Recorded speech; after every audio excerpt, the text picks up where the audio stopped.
The wind on the temple wall is dry and sharp, carrying the smell of dust and roasted meat up from the pilgrim fires below. An old man stands at the edge of it. Passover crowds fill the courtyard beneath him. Thousands of faces turned upward in the white glare of the sun. The priests who walked him up here did not bring him for honor. They brought him because his name still carries weight in this city. More weight than almost any other name left alive. And they want that weight thrown against a claim that refuses to die no matter how many years pass. Stand up there, they told him. Tell the people the plain truth. Tell them the man from Nazareth was nothing more than a man. He looks out over the crowd for a long moment. Then he says the opposite of everything they asked him to say. The noise that rises up from the courtyard is instant and furious. Hands close around his shoulders from behind, and the ground under his feet disappears. Hold that image before it finishes. An old man falling through open air above a city full of people who once followed the way he taught them to walk. The strangest part of this story is not how it ends. It is who is falling. This man grew up in the same house as Jesus of Nazareth. Same table, same mother, same small rooms, in a town nobody important ever bothered to mention. And for most of his life, he was one of the people who did not believe a word his brother said. That is where this story actually begins. Not on a rooftop, at a dinner table in Nazareth, years before anyone called him anything but a skeptical younger brother.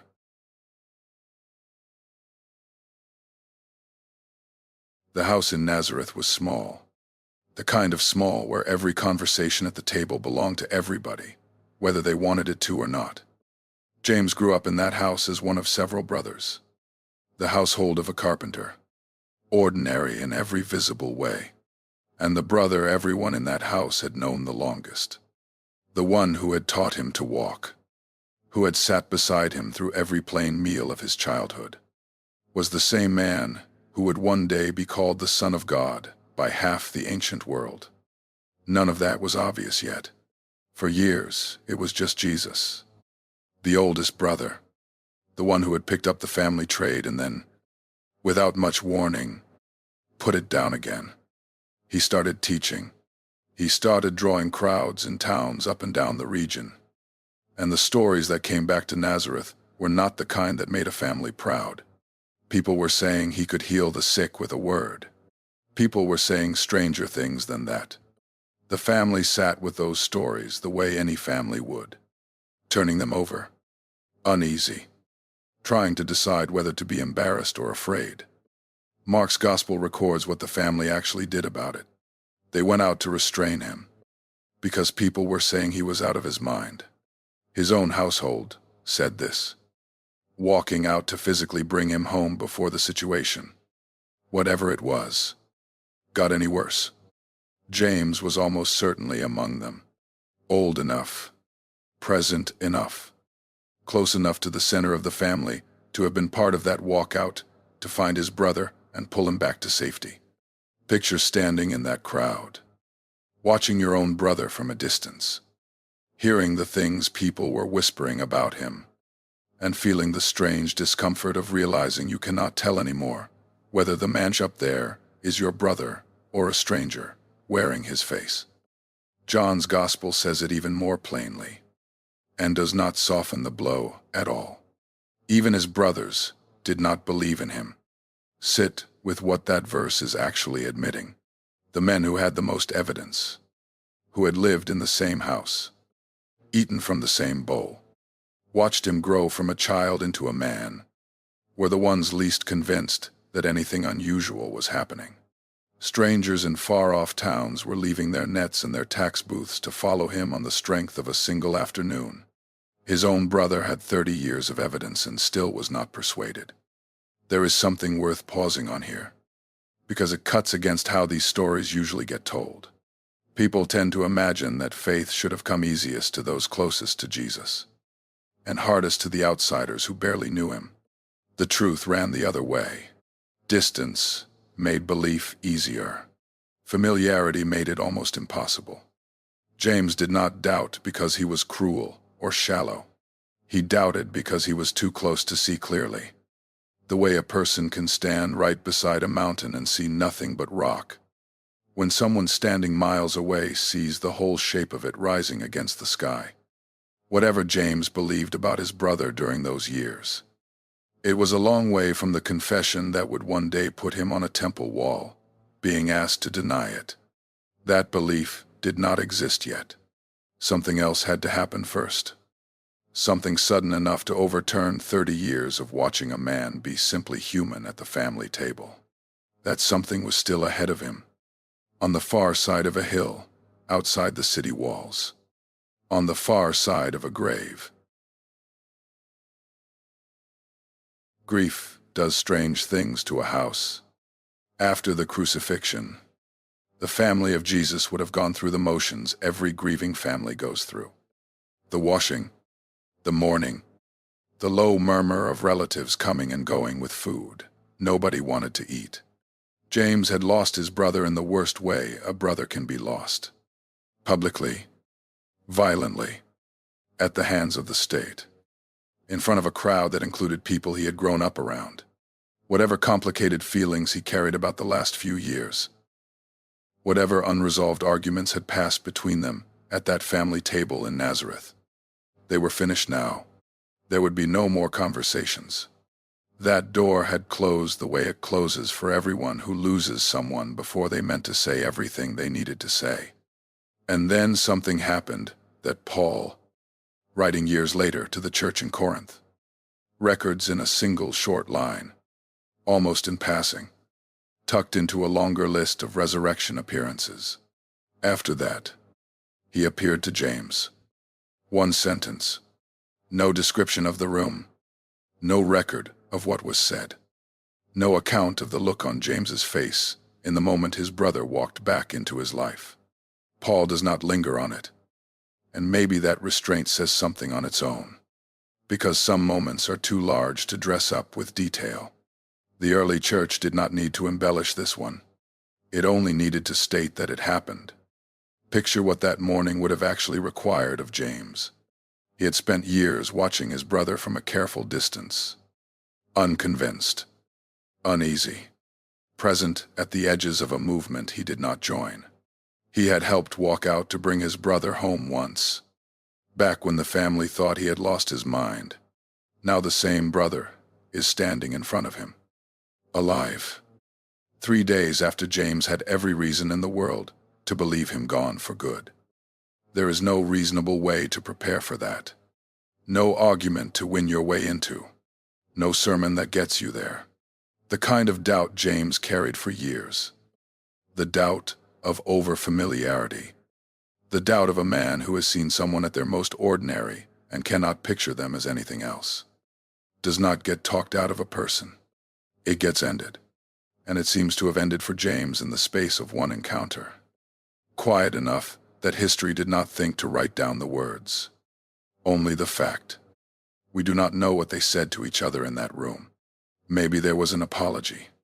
Maybe there was nothing that needed to be said out loud at all. Because seeing was already saying everything.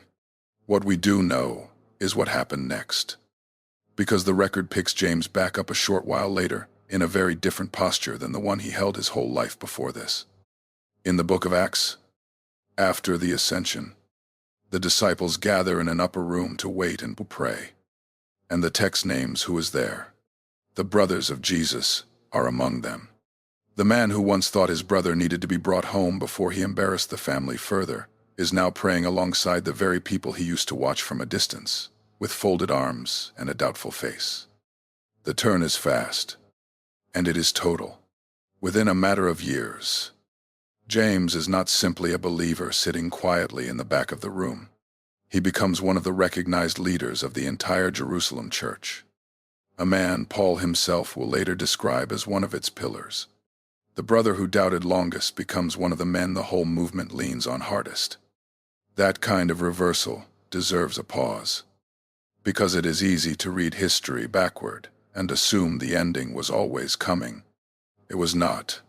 Everything about James's first 30 years pointed away from this. Familiarity had made him skeptical.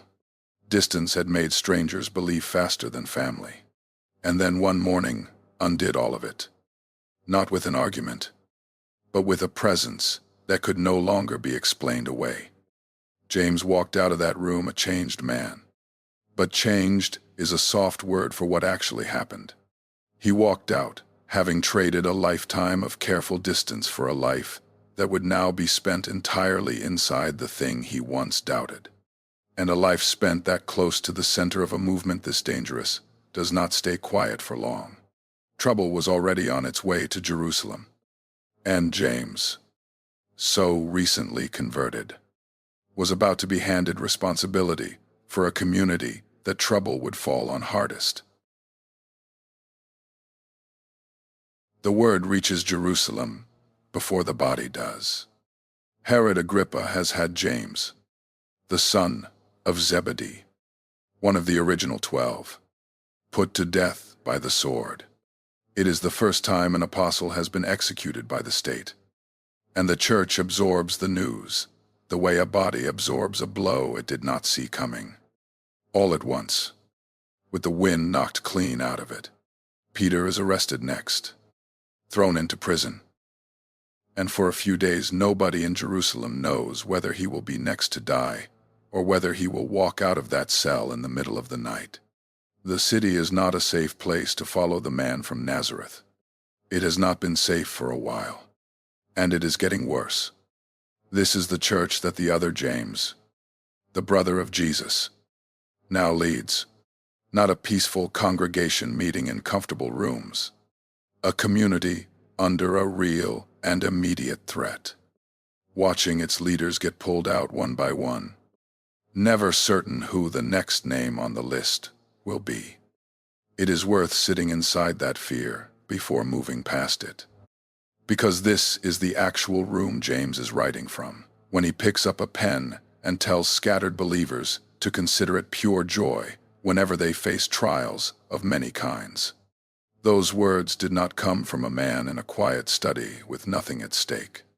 They came from a man who had just watched a friend and fellow leader lose his head to a sword, who did not know if he would see his own next birthday, writing to people who had been scattered out of their homes by the very persecution that had already claimed one of their leaders. That context changes what the sentence means. This is not a comfortable teacher telling other people to smile through hardship from a safe distance. This is a man inside the fire, telling other people inside the fire something he has apparently found to be true from where he is standing. Lesson 1 is the first thing worth pulling out of that moment. Faith that has never been under real pressure has not actually been tested yet. It has only been assumed. A person can believe all sorts of comfortable things about their own convictions, right up until the convictions cost them something. And it is only under weight that anyone, including the person themselves, finds out what they were actually holding on to the whole time.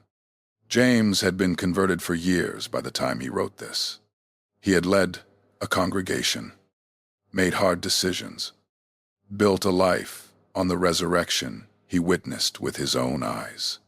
But even his faith had not fully shown its shape until the swords came out in Jerusalem, and he had to decide, day after day, whether he still believed what he had staked his whole reputation on. Lesson 2 follows close behind, and it corrects an easy misunderstanding of what James is actually claiming. He does not say trouble automatically makes a person holier. Plenty of people go through hardship and come out the other side bitter, hollowed out, worse than they went in. What James says is narrower and more honest. Trouble does not improve a person by default. It reveals what was already there. The way pressure on a container reveals whether it was full or empty long before anyone applied any pressure at all. A man who has spent years quietly building patience in private will often find unexpected steadiness in public disaster. A man who has spent those same years performing faith without ever practicing it will often find that disaster has nothing to catch him. Lesson 3 is patience with the pace of growth itself. James writes that the testing of faith produces perseverance, and that perseverance must finish its work so that a person may become mature and complete, lacking nothing. Notice the word finish. He does not promise the process will be quick. Spiritual maturity, in his account, is not a lightning strike. It is closer to what happens to a body under sustained physical training. Slow, repetitive, unglamorous, often invisible to the person going through it until they look back later and realize how much stronger they have become without ever noticing the exact day it happened. This is the church James is shepherding when he sits down to write. Frightened people, scattered people, people who have already lost leaders to the sword and do not know who is next. And into that fear he does not send a message that denies how hard the moment is. He sends a message that tells them the hard moment is not meaningless, that the pressure they are under right now is the very thing capable of finishing something in them that comfort never could have started. He knew that better than most, because he was living inside the same pressure as he wrote it. Trouble had come to Jerusalem before he had time to decide whether he was ready for it. And it was about to keep coming, in forms he could not yet see, testing not just his patience, but the honesty of his own heart, which is exactly where the next test begins. The dispute starts over bread, and bread is never really the thing a dispute like this is about. In the earliest days of the Jerusalem church, the believers are pooling what they have, feeding widows out of a common table. And a complaint rises up that the Greek-speaking widows are being overlooked in the daily distribution, while the Hebrew-speaking widows are not. It is a small thing on its surface, a logistics problem, a scheduling failure. Underneath it is something older and less comfortable to name. The resentment of one group feeling like the other group's needs simply matter more. James is not the man handling the original dispute in Acts. That falls to the apostles, who appoint 7 men to oversee the distribution so the matter can be settled fairly. But he is present in that early community as it takes shape, watching firsthand how quickly a group of people who have just witnessed a resurrection can slide into petty grievance over who gets served first at a meal. He sees it up close, again and again. In the years, he leads the Jerusalem church afterward. Believers who have given up everything for the gospel still find room to nurse a grudge over a bowl of soup. This is the soil the second section of his letter grows out of. And it begins with a question that lands more like an accusation than a question at all. What causes fights and quarrels among you? Do they not come from your desires that battle within you? Lesson 4 cuts against the most comfortable habit any of us have when a conflict breaks out, which is to locate the problem in the other person. James refuses to let his readers do that. He does not ask who wronged you. He asks what is happening inside you that made the wrong land the way it did. False religion, the kind that only wears the appearance of faith, is endlessly skilled at pointing outward, at the unfair colleague, the difficult relative, the church that did him wrong, the system that failed her. True faith, according to James, starts its investigation somewhere much less flattering. It starts with the honest and uncomfortable question of what your own wanting had to do with any of it. Lesson 5 traces the actual mechanics of how desire turns into disaster. James writes that each person is tempted when they are dragged away by their own evil desire and enticed. Then, after desire has conceived, it gives birth to sin.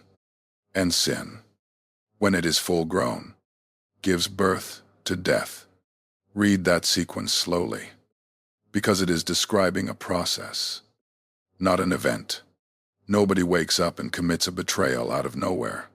There is a moment, usually small, usually private, usually invisible to everyone but the person experiencing it, where the heart begins negotiating with something it knows is wrong.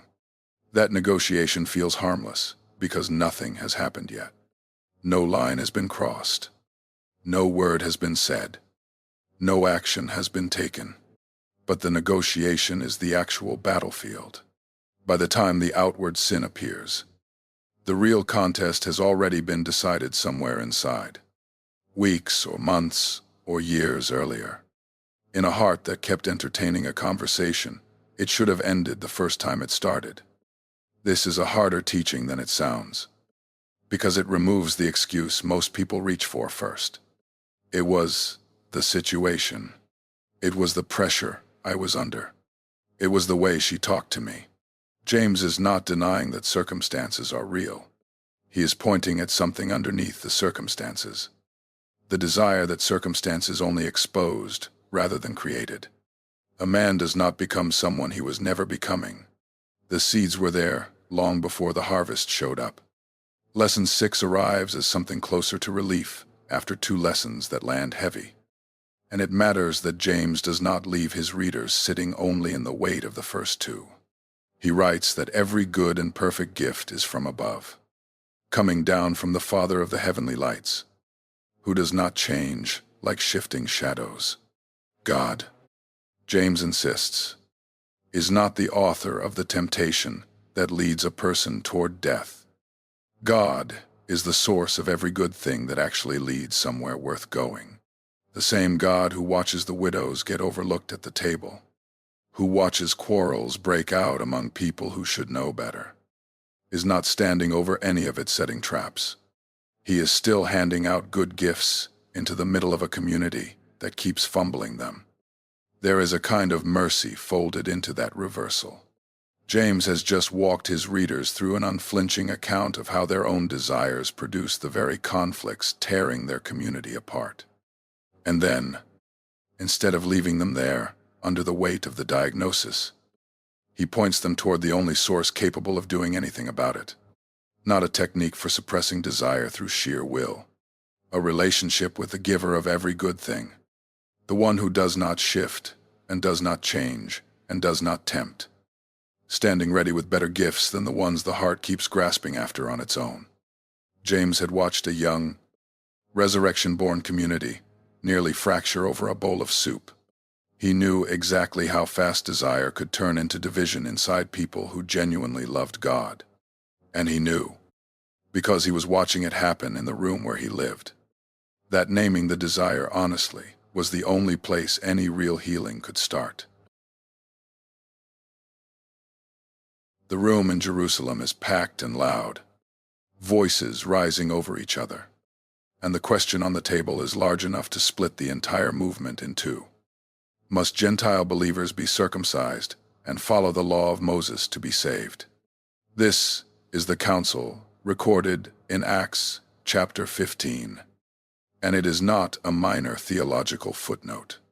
It is the decision that determines whether the church will remain a small Jewish sect or become something the whole world can enter without first becoming Jewish.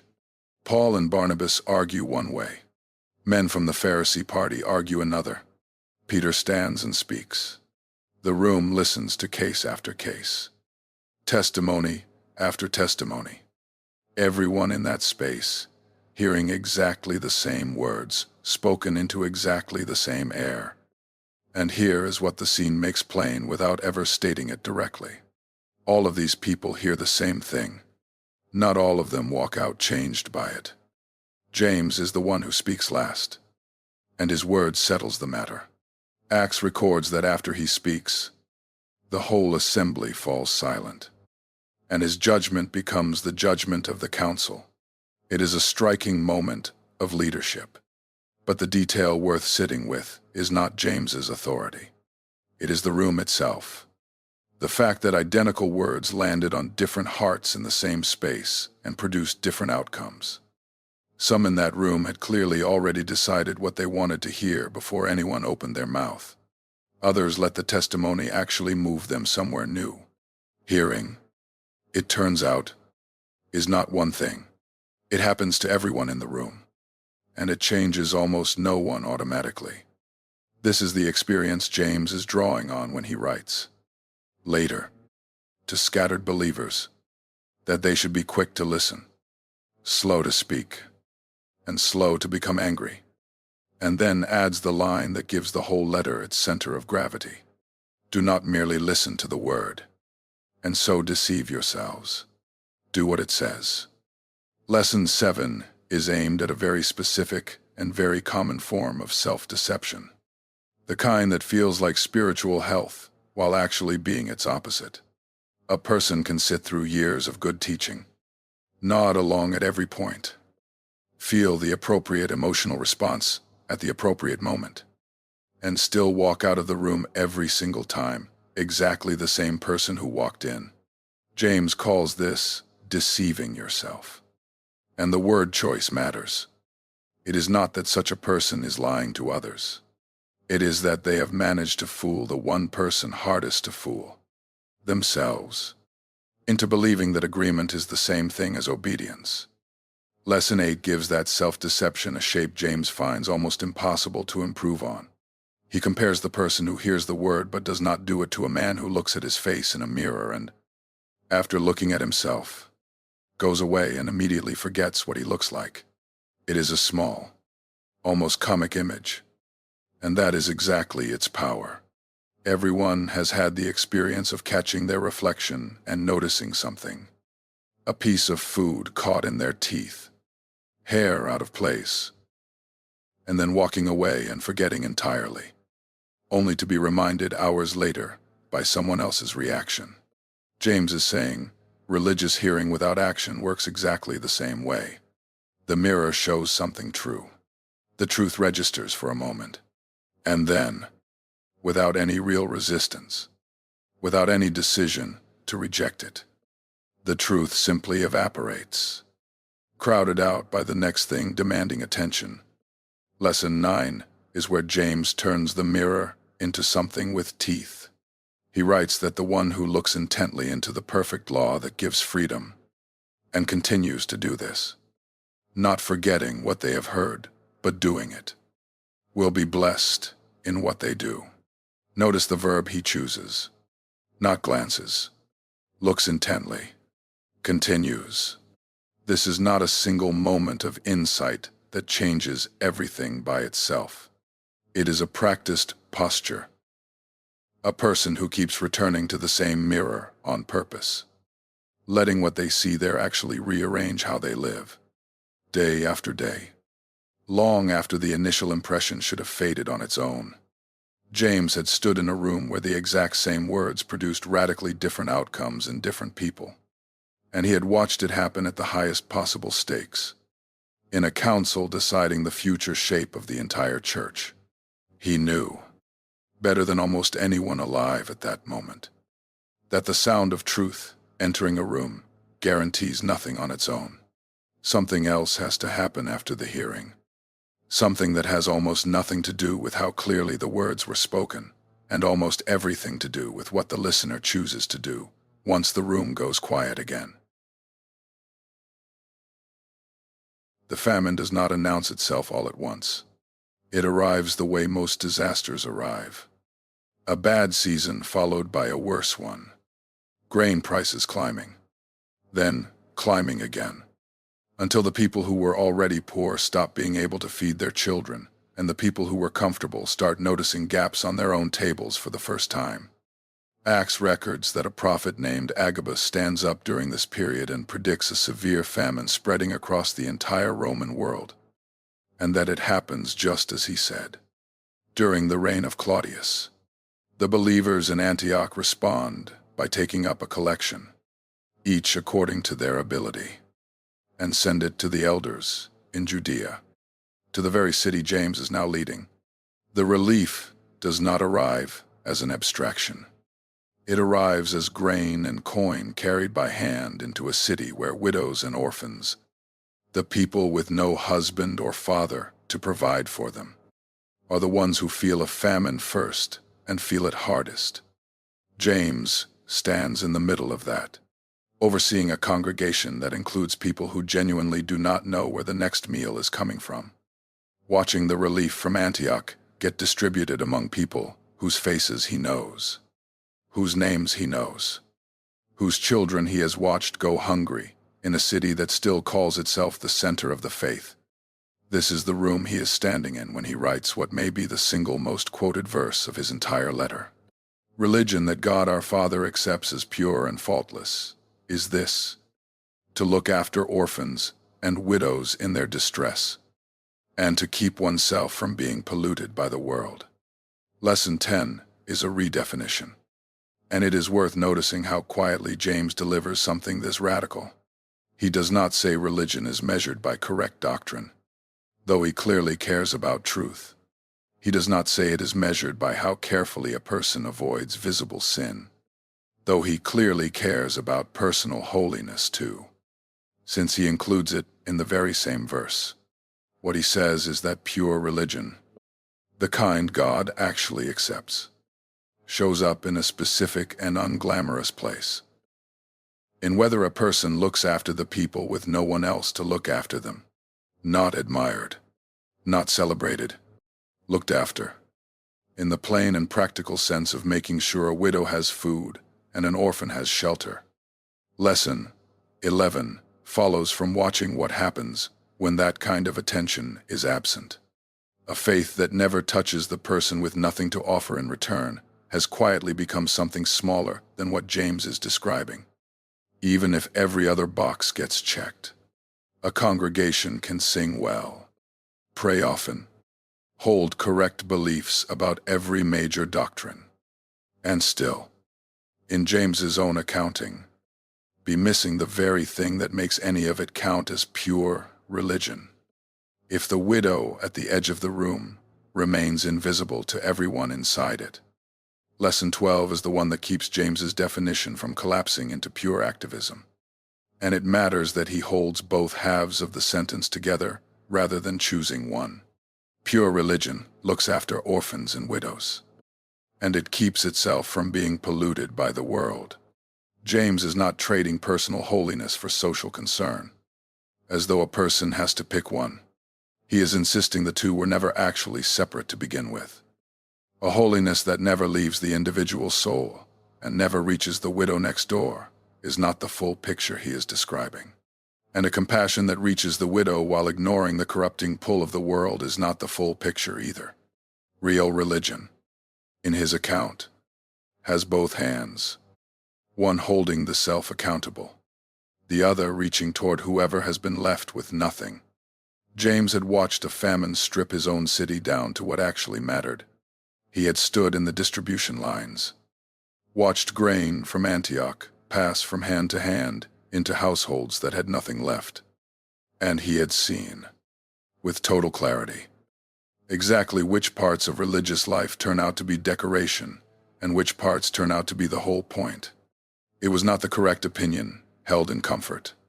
It was the widow who got fed because somebody in that room refused to look away from her. The meeting is still going on when the door opens a second time, and everyone in the room turns to look. The first man to walk in that morning had come dressed the way wealth dresses when it wants to be noticed. A gold ring on his finger, fine clothing, the unmistakable bearing of someone used to being given the best seat without having to ask for it. Someone in the room moves quickly to offer him exactly that. A good seat, near the front, near the honor. Then the door opens again, and a poor man walks in, wearing clothes that have clearly been worn for a long time. And the room's instinct is completely different. Stand there, someone tells him, or sit on the floor by my feet.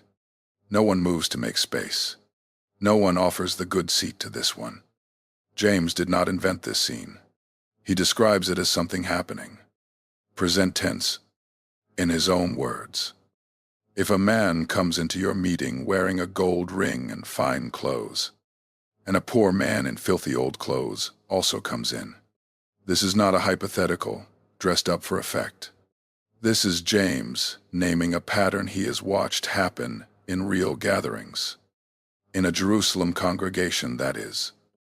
At this very moment, distributing famine relief to some of the poorest people in the ancient world, while apparently still finding room, without even noticing it is happening. To treat a man's clothing as a measure of how much honor he deserves in the room. The scene lands with real force precisely because it is so recognizable. Every person who has ever walked into a room and instantly known, without a word being spoken, whether they were the kind of guest worth impressing or the kind of guest who could be kept waiting, knows exactly what James is describing. It has never required a sermon to teach a room how to sort people by appearance. That instinct arrives on its own, and it arrives fast. Lesson 13 is a direct diagnosis, not a gentle suggestion. Have you not discriminated among yourselves and become judges with evil thoughts? James does not soften the accusation into something more comfortable, like unfortunate favoritism or an understandable oversight. He calls it evil thoughts, the same kind of moral weight he uses elsewhere for far more obvious sins. The instinct to sort people by their clothing, their wealth, their visible social value, is not a small blind spot in James's accounting. It is a judgment being rendered against the poor man the moment he walks through the door, before he has said a single word, before anyone in the room knows anything true about him at all. Lesson 14 pushes the point further, and it is the sharper of the two. James asks whether it is not the rich who are exploiting the very believers, now flattering them in the meeting, who are dragging them into court, who are the ones slandering the noble name of Jesus. He is pointing out something almost absurd when it is said out loud. The very people the room is rushing to honor are, in more than a few cases, the same people using their power against the community, doing the honoring. Partiality, in other words, is rarely as neutral as it looks. It tends to bend toward whoever already holds power, regardless of whether that power has ever been used with any kindness toward the people bending toward it. Lesson 15 is the one James states as a kind of governing principle over the whole scene, and it is worth hearing at full weight. If you show favoritism, you sin, and are convicted by the law as lawbreakers. Mercy triumphs over judgment. He is not describing bad manners. He is describing sin, using the plainest possible word, and then immediately turning toward the only thing capable of answering it. Not a new rule about seating arrangements. Mercy. The same mercy the whole Jerusalem church had just received in the form of grain sent from Antioch during a famine, now being asked to flow outward through a room that still had not learned to look at a poor man without measuring the cost of the seat it was giving him. James was not describing a scandal happening somewhere else, in some other city, among people he had never met. He was describing his own congregation, in the very room where famine relief was being distributed to the poor, still managing, without any apparent shame, to treat a gold ring as though it mattered more than a soul standing in filthy clothes at the back of the room. And here is something worth holding on to before the letter turns sharper still. James is not writing any of this to make his readers feel permanently condemned. He presses on the wound because he believes it can still heal. A room that has learned to sort people by clothing is not a room beyond hope. It is a room that has simply forgotten, for a while, what it already knows to be true. And forgetting is a condition mercy is fully capable of reaching. Two men stand across from each other in a room in Jerusalem, and the future of the entire church is being decided in the space between them. Paul has come up from Antioch to meet with the leaders here, James among them. And the meeting in Galatians chapter 2 is not a friendly courtesy call. Paul has spent years fighting a battle on a different front entirely, against a group insisting that Gentile believers must be circumcised and keep the law of Moses in order to be truly saved. His whole ministry has been built on a single insistence, that a person is justified by faith and not by works of the law. And he has not come to Jerusalem to soften that conviction. He has come to make sure the leaders there, including James, will not undercut it. James, for his part, is not arguing against Paul. Galatians records that James, along with Peter and John, recognizes the grace given to Paul and extends the right hand of fellowship, sending him on his way to continue preaching to the Gentiles. But James is also the leader of a Jewish believing community in Jerusalem that has watched with real concern what happens when talk of freedom in Christ gets stretched into an excuse for people to stop caring for each other in any practical way. He has stood in rooms full of hungry widows. He is not interested in a version of faith that talks beautifully about grace while walking straight past someone who has nothing to eat. This is the tension James is writing directly into when he poses one of the most argued over questions in the entire New Testament. What good is it, my brothers and sisters, if someone claims to have faith but has no deeds? Can such faith save them? Lesson 16 requires being stated with real precision, because this is the exact point where centuries of readers have talked past each other. James is not contradicting Paul's insistence that a person cannot earn salvation through works of the law. He is answering a different question. Paul is asking how a person gets right with God in the first place. James is asking what a claimed faith is actually worth if it never shows up anywhere in a person's life. Paul rejects works as a way to earn salvation. James rejects a faith that never becomes life. Two different errors, both answered honestly. At the same time, Lesson 17 is the one James makes almost impossible to escape through his choice of illustration. Suppose a brother or sister is without clothes and daily food.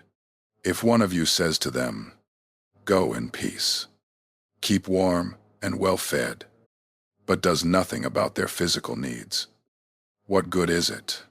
He is not inventing an extreme hypothetical. He is describing exactly the kind of encounter his own congregation has on ordinary days with people who genuinely need clothing and food and nothing else. A blessing offered instead of bread costs the person offering it nothing at all. And it is precisely that costlessness James is putting under the light. Words are cheap when the need in front of you is not. Lesson 18 lands as the verse that gives the whole chapter its edge. In the same way, faith by itself, if it is not accompanied by action, is dead. A claimed faith that never acts is not merely smaller than the real thing. In James's own language, it has already stopped breathing. He is not describing two categories of faith, a lesser kind that lacks works and a fuller kind that has them. He is describing one kind of faith that is alive, because it moves, because it shows up in bread handed to a hungry person and clothing handed to a cold one, and another thing that wears the name faith but has already gone still, no matter how sincerely someone insists it is there. James had watched his own community wrestle with exactly this question in real time. A church built on grace, learning the hard way that grace was never meant to leave a hungry brother standing at the door with nothing but a kind word. He was not writing against Paul. He was writing against a version of faith that had learned to speak Paul's language while forgetting entirely what Paul's gospel was supposed to produce in a life. And this is worth saying plainly before moving on, because James can sound severe in this chapter, and severe is not the same as merciless. He is not handing his readers a scorecard to measure whether they have done enough. He is holding open a door. A dead faith is not a life sentence in his account. It is a diagnosis. And a diagnosis is only frightening if nobody is offering a way back from it. James is the whole shape of his ministry: feeding widows, distributing famine relief, welcoming the poor man at the door. Was never really about proving anything to God. It was what a heart already alive to grace simply could not help doing. The story moves through the congregation faster than anyone can stop it. One person repeating what they heard to the next, each version picking up a little more certainty than the last, until by the time it reaches the family it is about, the damage has already been done, and no one quite remembers who started it. James has watched this happen more than once. A church built out of grief and famine and persecution. A community that has buried leaders and shared its last grain with widows still finds itself capable of tearing at its own members with nothing more than talk. A rumor here, a sharp word there. The same mouths that lift up prayers on one morning cutting someone down by the next afternoon. It is one of the more uncomfortable patterns a leader can watch unfold inside his own congregation. Because there is no dramatic sin to point to. No obvious scandal. Just words, passed quietly from one believer to another, doing quiet and considerable harm. This is the wound James is pressing directly on when he turns his attention to the tongue. Consider what a great forest is set on fire by a small spark. The tongue also is a fire, a world of evil among the parts of the body. It corrupts the whole body, sets the whole course of one's life on fire, and is itself set on fire by hell. Lesson 19 is about proportion, and James chooses his comparison carefully. A forest fire does not require a large cause. It requires only a spark small enough that almost no one would think to guard against it.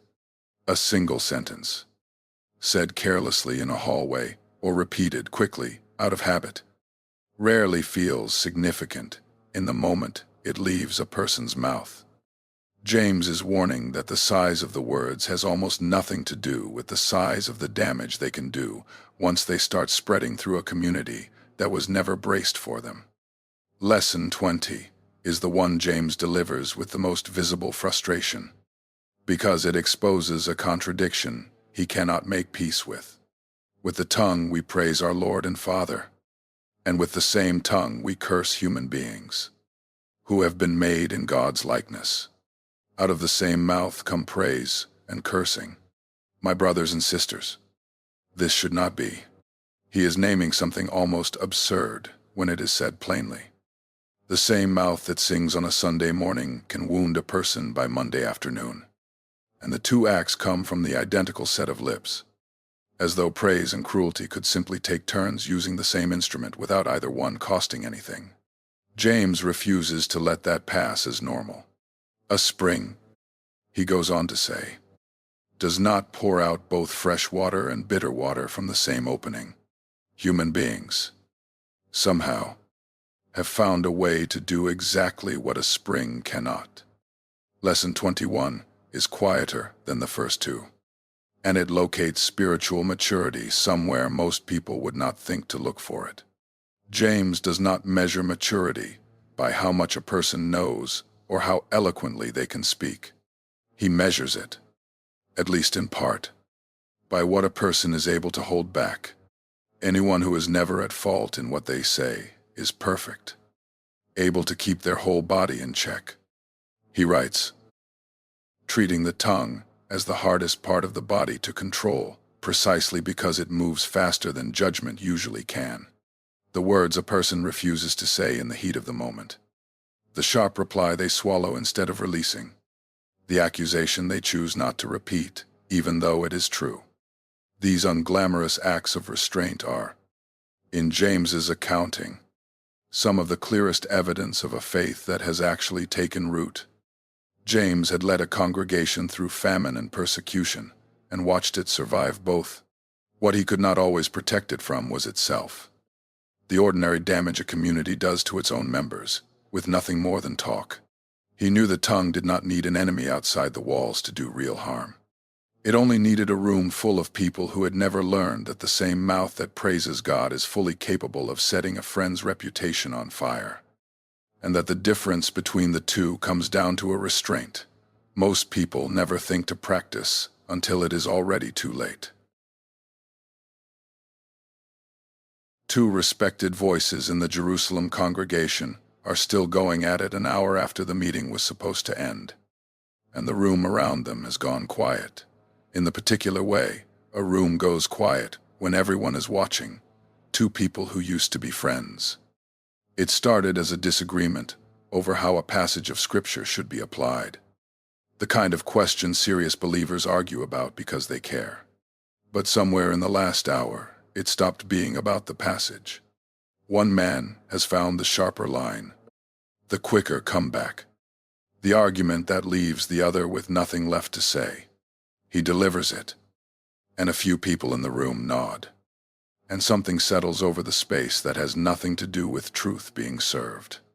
The man who lost the argument looks smaller than he did an hour ago. The man who won it is already telling himself he only did what the moment required. James has watched this exact scene play out more than once among leaders he respects. Men who love the same God and would never think to call the damage they just did by its right name. He knows the look on a face after a debate has been won at the cost of a friendship, because he has watched grown, sincere believers walk out of rooms like that one, technically correct and quietly wounded, or technically defeated and quietly furious. This is the ground he is standing on when he asks a question that redirects the entire conversation about wisdom onto different terrain than most of his readers would expect. Who is wise and understanding among you? Let them show it by their good life, by deeds done in the humility that comes from wisdom. Lesson 22 is a redefinition as sharp as the one he offered about religion several chapters earlier. James does not locate wisdom in how well a person argues, how many verses they can quote, how quickly they can find the flaw in someone else's reasoning. He locates it somewhere almost nobody thinks to look during an actual argument. In the humility of the life a person is living once the argument is over. A man can win every debate he enters and still, by James's definition, never once demonstrate real wisdom. Because wisdom was never the thing being tested in the debate to begin with. Lesson 23 gets specific about what counterfeit wisdom actually looks like from the inside, because it rarely announces itself as foolishness. But if you harbor bitter envy and selfish ambition in your hearts, do not boast about it or deny the truth. Such wisdom does not come down from heaven but is earthly, unspiritual, demonic. Notice how sharply he escalates the language. He does not call this lesser wisdom or immature wisdom. He calls it earthly, unspiritual, demonic. 3 words stacked on top of each other to make sure no reader mistakes what he is describing for a minor character flaw. Envy and selfish ambition can dress themselves up convincingly as zeal for the truth, as passion for getting things right, as righteous frustration with someone else's error. James refuses to let that disguise hold. Where you find envy and selfish ambition, he writes, you will find disorder and every evil practice, no matter how intelligent the argument wrapped around them sounds. Picture the man who won the argument that morning, walking home afterward, replaying the sharpest line he landed, feeling something that resembles satisfaction but is closer, if he is honest with himself, to the particular pleasure of having beaten someone. James would call that feeling exactly what it is. Not wisdom wearing a slightly rough edge. Something else entirely. Dressed convincingly enough to be mistaken for it by the very person carrying it home. Lesson 24 offers the alternative.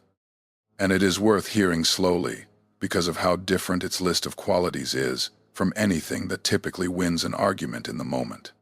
But the wisdom that comes from heaven is first of all pure, then peace-loving, considerate, submissive, full of mercy and good fruit, impartial and sincere. Peacemakers who sow in peace reap a harvest of righteousness. Not one word in that list describes a person who dominates a room. Every word describes a person who leaves a room better than they found it, who chooses mercy over the last word, who would rather be considerate than correct, if correctness requires cruelty to get there. James is not asking his readers to stop caring about truth.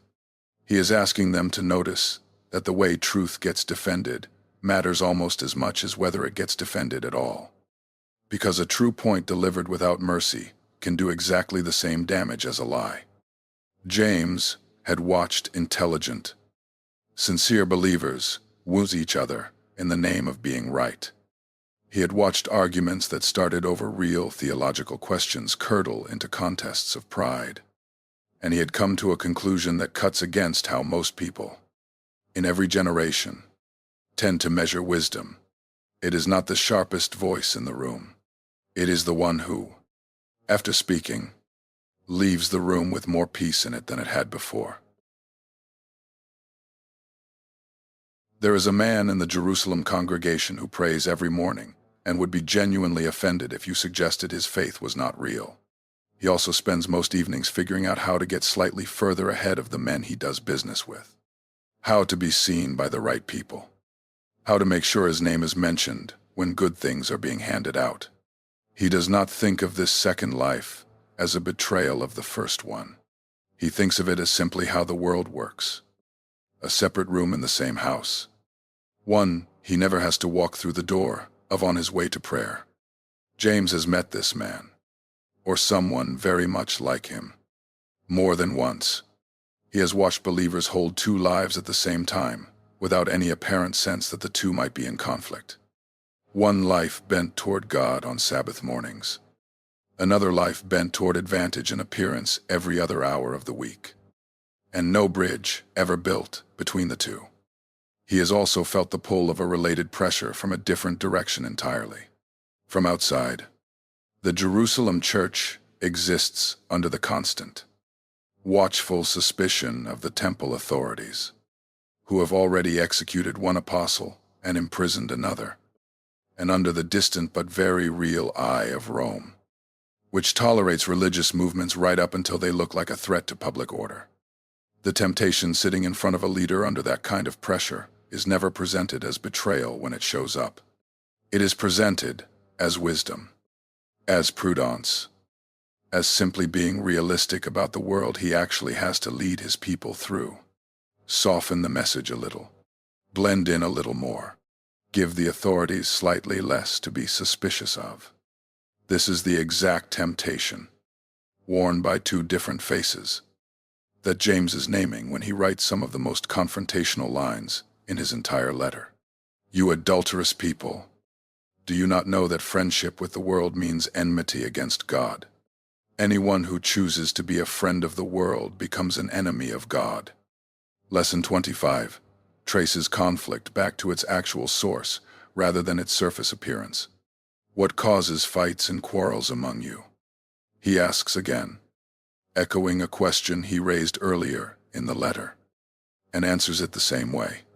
Don't they come from your desires that battle within you?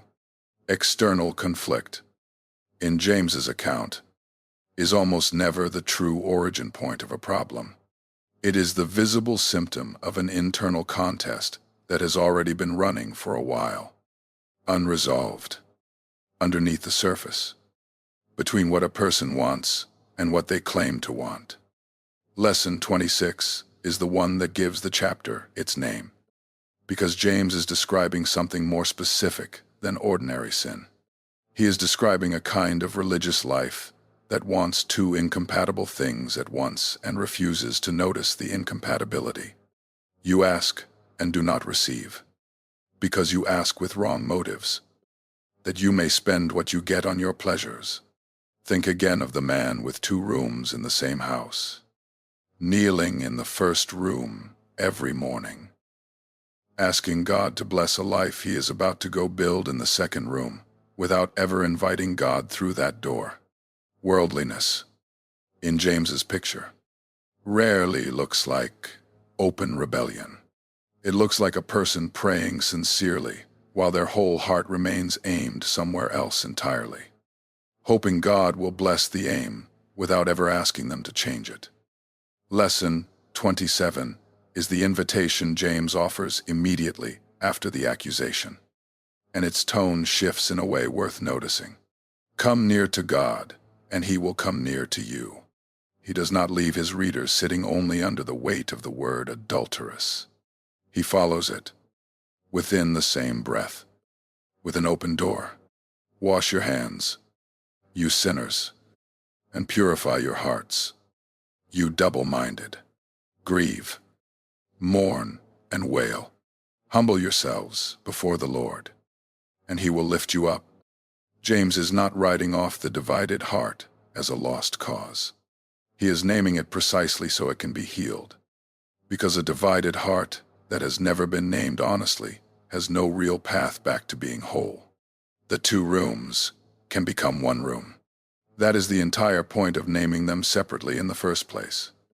James was carrying two pressures that never let up. One pushing from the temple authorities outside. One pulling from inside his own congregation's compromised desires. And he understood, better than most leaders in his position could have, that the second pressure was always the more dangerous one. Rome could throw him in prison. Only a divided heart, his own or the one sitting in front of him week after week, could turn faith itself into something that only pretended to be aimed at God, while quietly asking him to bless a life that had never really turned his direction at all. The laborers have been in the field since before sunrise, and by the time the sun goes down, the wages they were promised still have not been paid. It is a common enough injustice in the world James is writing into. Landowners, who have grown wealthy off the backs of workers, they can delay paying for as long as they choose.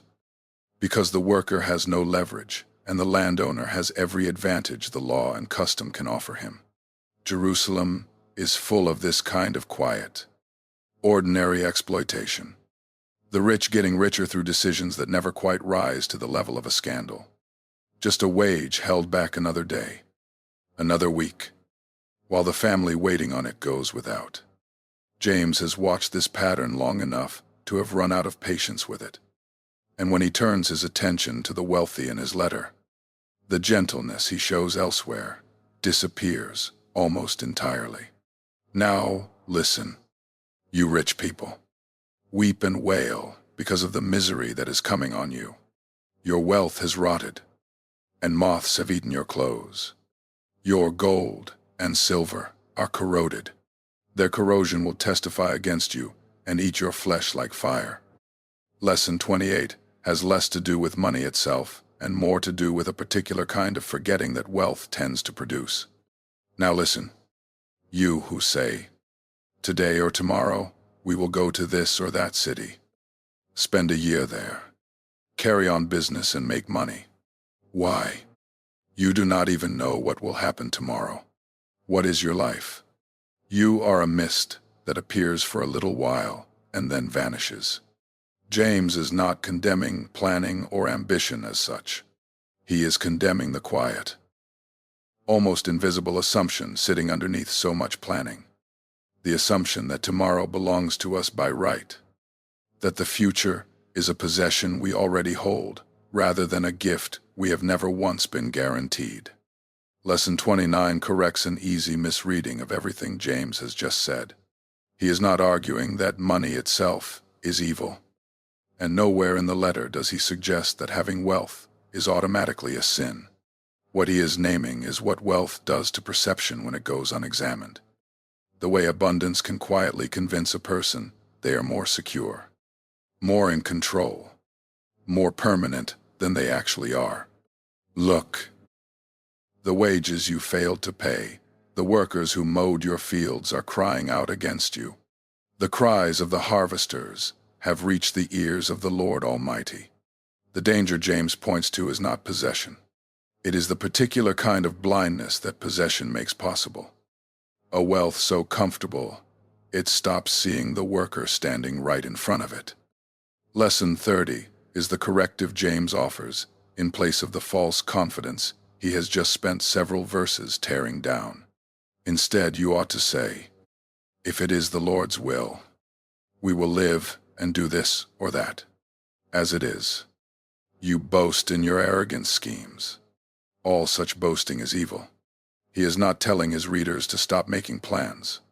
He is telling them to hold every plan loosely enough to remember whose hands it actually rests in. True faith treats tomorrow the way a steward treats a master's property.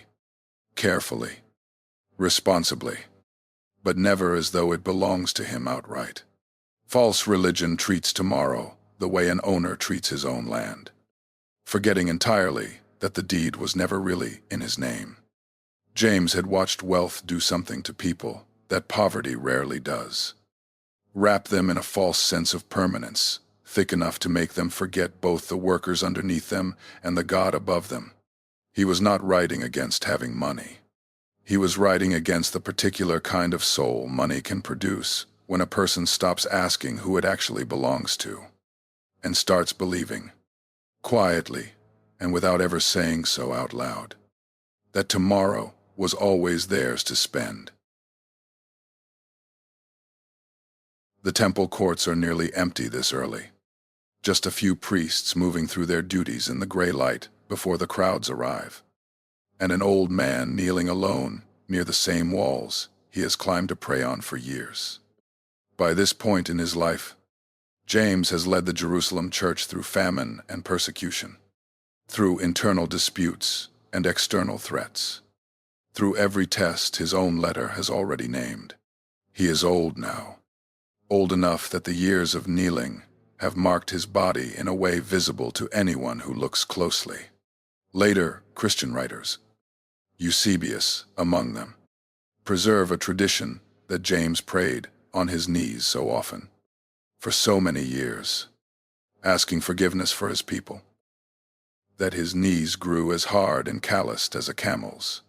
Whether every detail of that tradition is precise history or reverent legend passed down through generations who wanted to honor him, it points at something true about the shape of the man's life.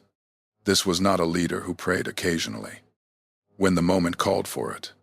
This was a leader who prayed the way other men breathe, quietly, repeatedly, whether anyone was watching or not, until the discipline had literally left its mark on his body. This is the man writing the final section of his letter, and it is worth hearing these closing instructions as coming from someone who has actually lived them, rather than someone recommending a practice he has only heard about.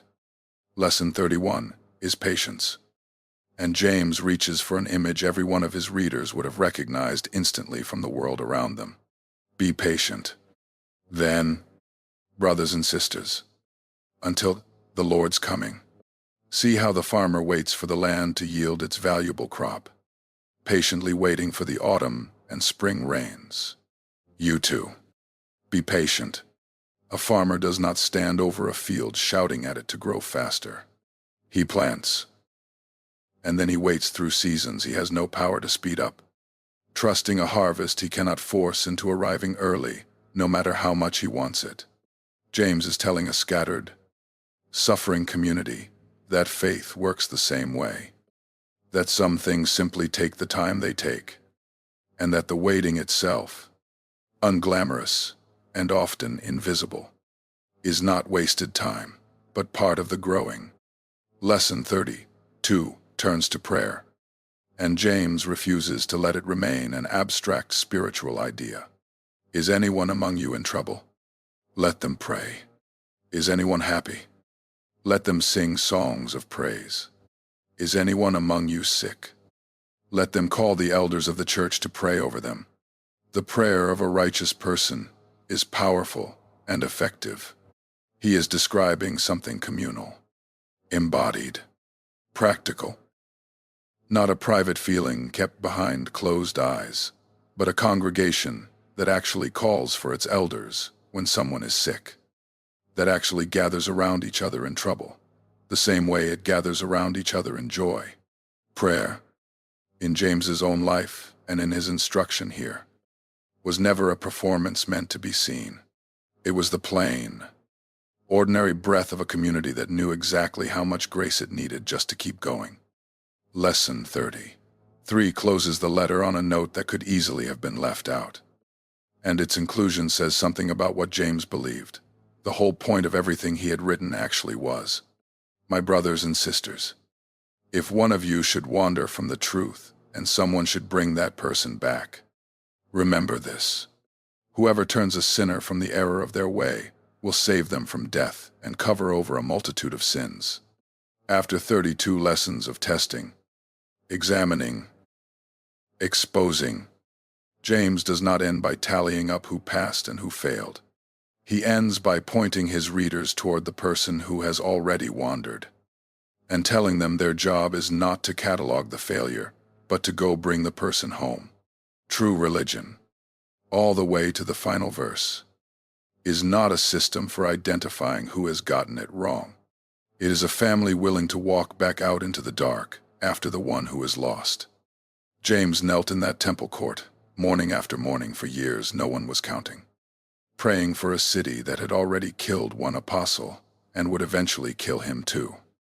And he did not know, kneeling there in the gray early light, which morning would be his last. He only knew what he had always known, that the praying itself, unnoticed and unglamorous, was the thing quietly building in him the strength he would need on a day he could not yet see coming, a day that was closer now than he understood. Passover has filled Jerusalem again, the way it fills the city every year. Pilgrims from every province crowding the streets, the temple courts louder and fuller than on any other day of the calendar. James is an old man now, the last of his generation, still standing at the head of the church his brother started. And his reputation has grown large enough that the men who feel threatened by it have decided the time has come to end it. The tradition preserved by Hegesippus, and repeated by Eusebius after him, describes what happens next in more detail than Scripture ever gives us. Not every line of it can be verified the way Scripture can, but the shape of it lines up closely with everything already known about who James had become by this point in his life. The religious leaders come to him with a request that sounds almost respectful on the surface. The people are being led astray after Jesus. They tell him, "You are righteous, and the people will believe you. Stand on the parapet of the temple, where the whole crowd gathering for Passover can see you, and tell them the truth about this man."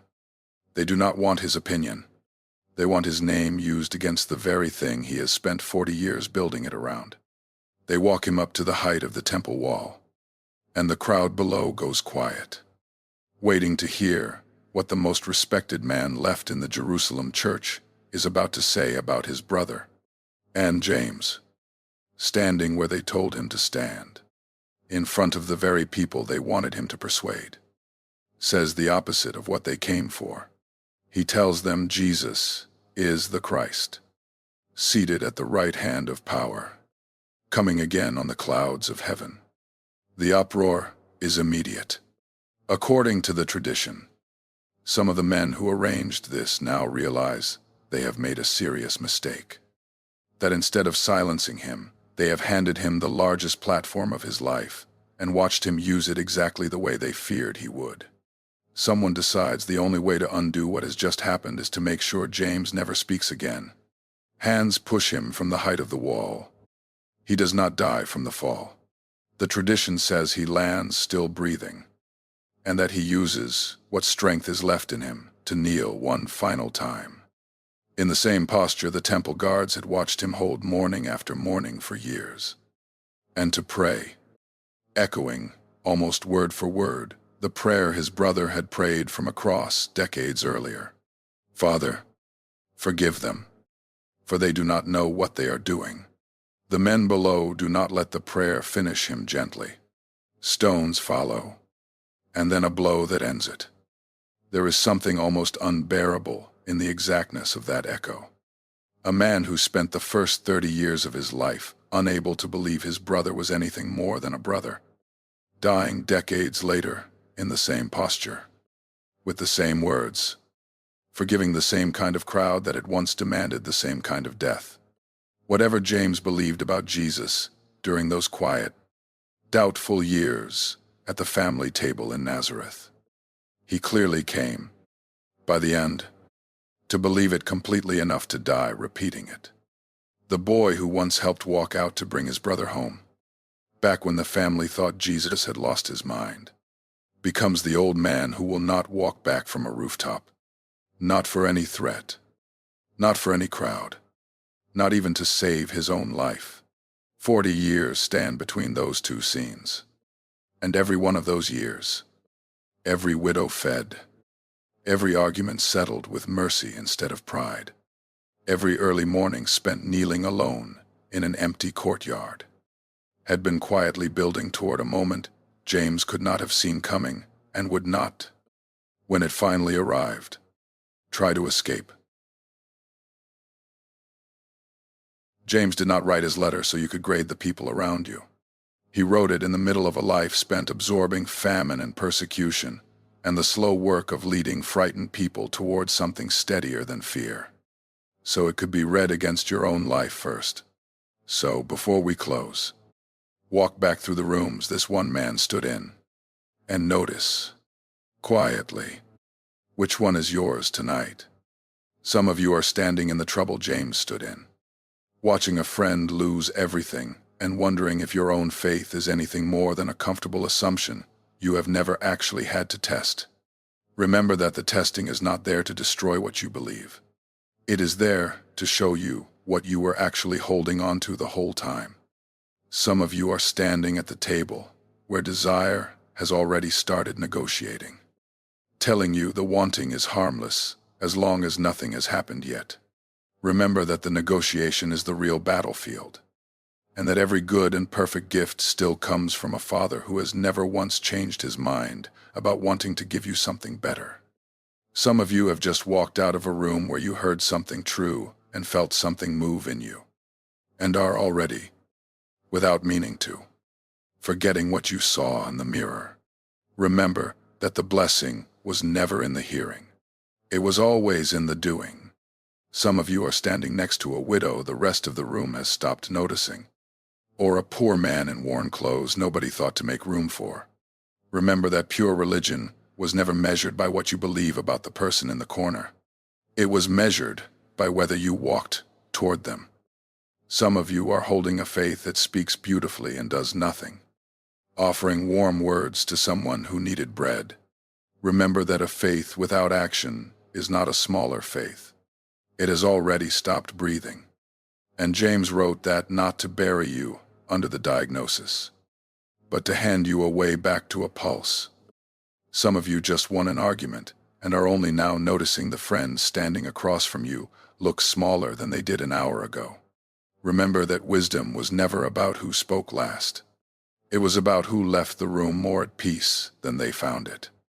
Some of you are quietly asking God to bless a life that has never really turned toward him, kneeling in one room of the house while living in another. Remember that he is not waiting for you to get everything right before you come near. He is only waiting for you to come near at all. Some of you are planning tomorrow as though it already belongs to you.